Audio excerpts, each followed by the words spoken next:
Hi guys! So today we're reading a new book series I made. It's called Iyanu Diaries. And guess who wanted to visit us from last night Carers of the Secret Squad? It's me! Kitty! Meow meow meow meow meow meow meow meow. Kitty, you still smell right. Yep, so still show this way. Anyways, I know. No. I know it's been a long time. Like a long time. Because I had to like do chores and blah blah blah and blah blah blah. Everything, sha. Anyways, let's start reading. And just I'll be reading in flashlight Nigerians so that my aunties and uncles can also understand. Would you like to do the honors of reading? Yeah. What? Would you like to do the honors of reading introduction? More chapter one. Okay, feels I go. Anyways, Iyanu Diaries Introduction. My name is Iyanu, and this diary is my only place I can talk without somebody shouting at me or telling me to keep quiet. Mama says children should not talk too much. My heart is always full, so I'll pour it here. The day everything changed, my parents and I traveled to the savannah. The sun was hot like he wanted to burn secrets out of his palm. And the grass stretched far, far like it will never end. Before we left, I packed my things myself. I packed clay because I like shaping things with my hands. I packed two big balls of multicolored yarn with stitches already started because colors made me feel safe. I packed my bow and arrow. Yes, I know how to use it, even if my parents don't pretend not to notice. When we reached there, the wind was dry and sharp. That's when my parents said the word that still cut me like a knife. No, keep it. No, I'm trying to make it more Nigerian. Okay, fine. Oh, nonsense.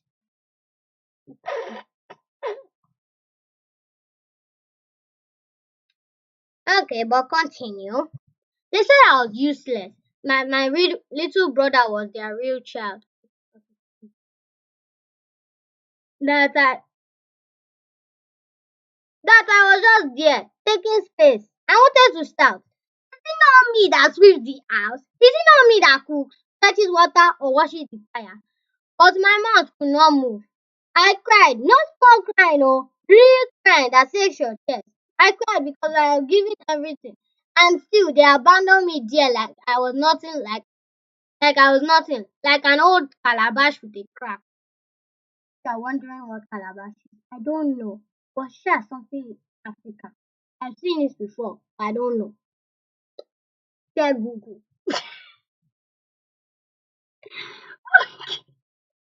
Just check Google, please, for my behalf, for my sake, because I don't know.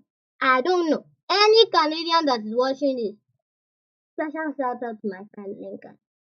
Any Canadian that is watching this, I do not know what calabash is. I have seen it in African movies, but I do not know. Let me continue. That night, rain fell from the sky, like heavy and angry. My clothes were soaked, my feet were cold, and thunder spoke loudly. But inside the cave, it was quiet. That's what. No, while looking for it, my feet were cold, and fear followed me like a shadow. While looking for shelter, I found a cave hidden between rocks. Thunder spoke loudly, but inside the cave, it was quiet. That's when I saw her. A small female lion cub. You can tell cubs if you watch Disney. If you watch Disney, you know that female lion cubs. Okay, how do I say it? You know what? You if you know, you know. If you don't know, you don't know. Shivering and alone, just like me. Eyes were bright but scared. I did not run, she did not growl. It's like we understood each other without words. I held out close, and for the first time that day, my heart felt warm. I named that pride because even when the world throws you away, you must still remember who you are. This is where my story begins. Okay, Kitty, take the honors. Okay, ma.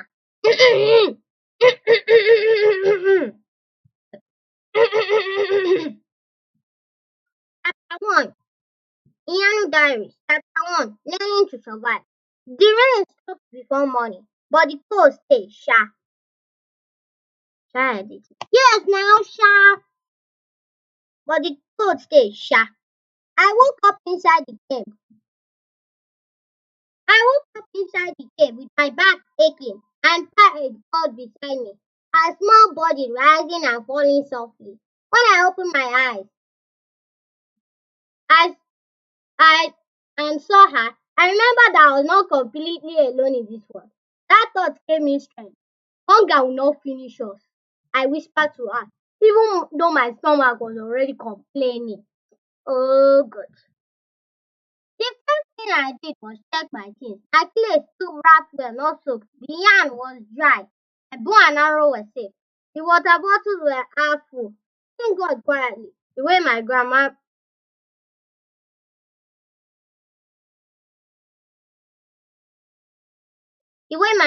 taught me.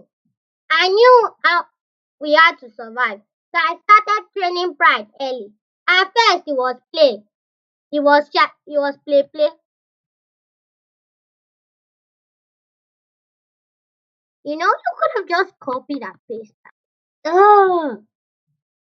Hmm. Hmm. Hmm. What will be? I tied small. No, wait, what? I I tied small bits of grass together and I dragged them across the land, letting her pounce. She stumbled and fell, then tried again. And the first, I laughed for the first time in a long, long while. Good, I told her. In this savannah, you must be sharp. Very sharp, oh, sharp. Very sharp, oh, sharp. Sharp, like pencil.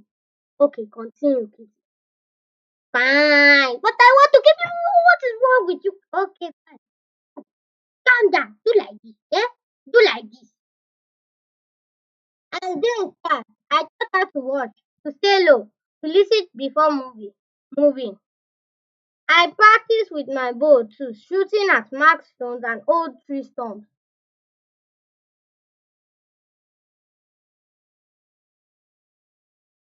Pride watched me closely, copying my stillness, learning patience. We were growing together. And when the sun became too hot for hunting, I walked with my clay. Near the cave, I found a flat rock and used it as my table. I shaped pots and pans with my hands, smoothing them carefully. I made jars to store water, bowls and plates so we would eat properly, not like animals. When they dried, I hardened them with fire. I watched the flames lick the clay until it became strong. Each piece reminded me that I was not useless, that my hands could create life. In the evening, I stitched clothes with my arm. I repaired my torn vest and made small coverings. For the cold night, Pride played with her loose threads, biting them until I scolded her. This one is not meat, I said, shaking my head. Hunting became my daily work. I moved quietly through the grass. My bow steady, my breath slow. Pride followed behind, learning to stop when to run. I caught small animals. Sometimes I missed. On good days we ate well. On bad days we shared what little we had and slept early. That doesn't make sense. Um, Maybe it's you that write the book now.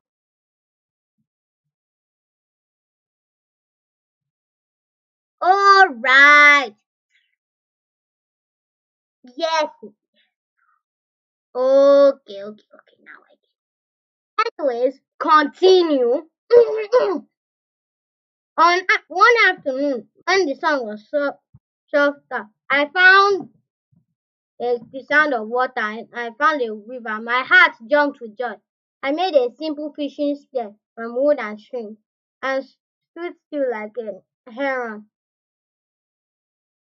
I watched at the once watched at the time. When I flogged my first fish, I laughed loudly, not caring who heard me that night.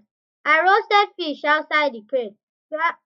Pride rested on her head on my leg. The stars were bright, and the savannah felt less cruel. I realized something then. I was not surviving by luck. I was surviving because I was strong. And this was only the beginning.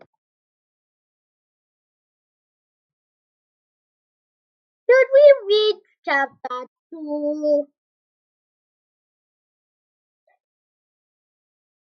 Oh, yeah, that's gonna be good.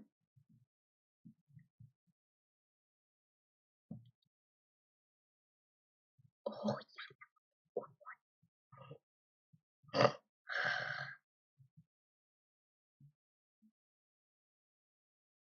morning came softly, like he did not want to skip.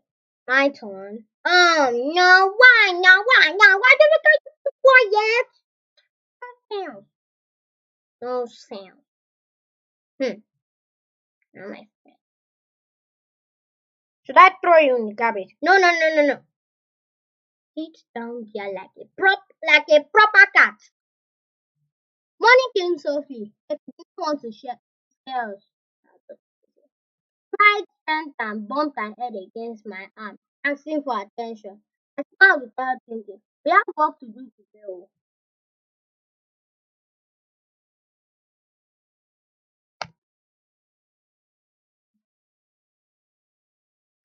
What is wrong with the right hand clicker, eh? For what? For what? Now. I'm used to my right hand. Thank you very much. Wait.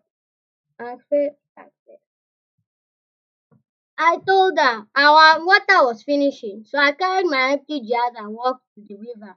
The path was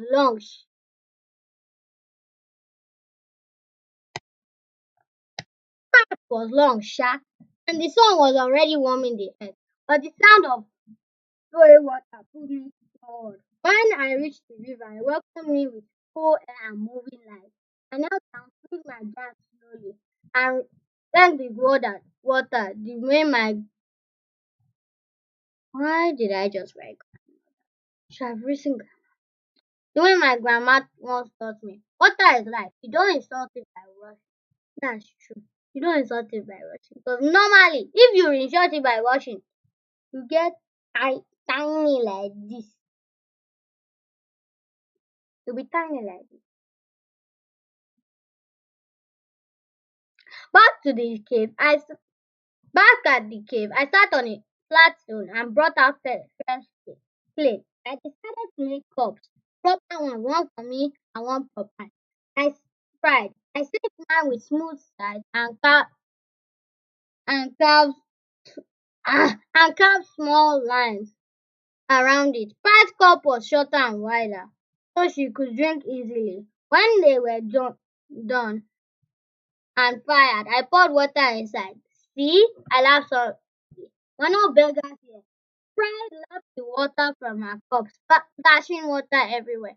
I did not shout. Joy is allowed in survival. Later that day, I I again taught Pride to respond to sounds, to growl low when danger was near, and to sniff close when I raised my hand.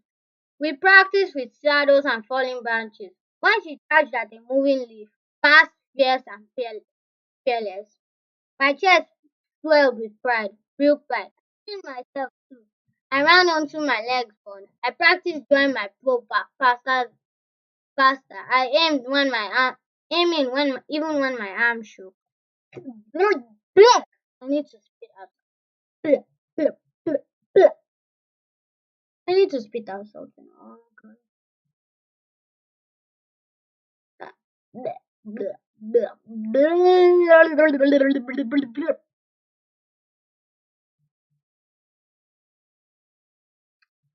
I learned how to stand between danger and what I love.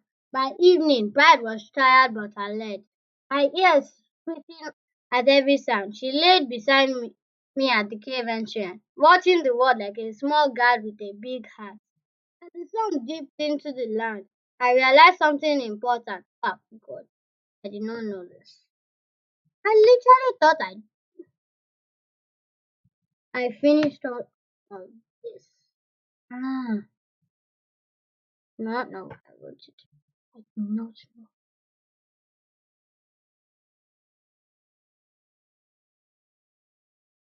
I was no longer surviving. I was building a life. One cup, one brave lesson at a time.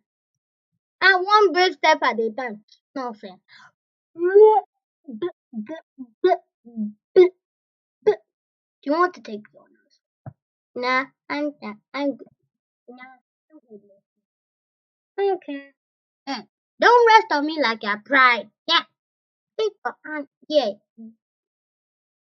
Mm, mm, mm. And this will be out of your eye. Mm-hmm. That night the air felt wrong. Even before pride reacted, my skin knew it. The savannah went quiet, the kind of quiet that listens back at you. Pride stood up slowly, her small body stiff, her ears flattened, her tail low. And she did something that made my heart stop. She stepped forward in front of me and showed her teeth.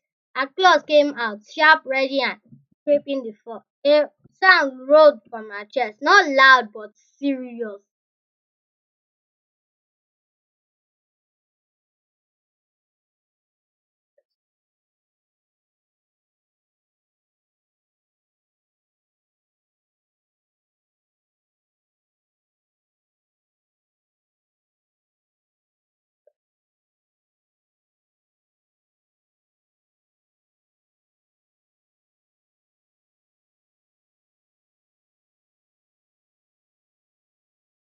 Defensive, brave.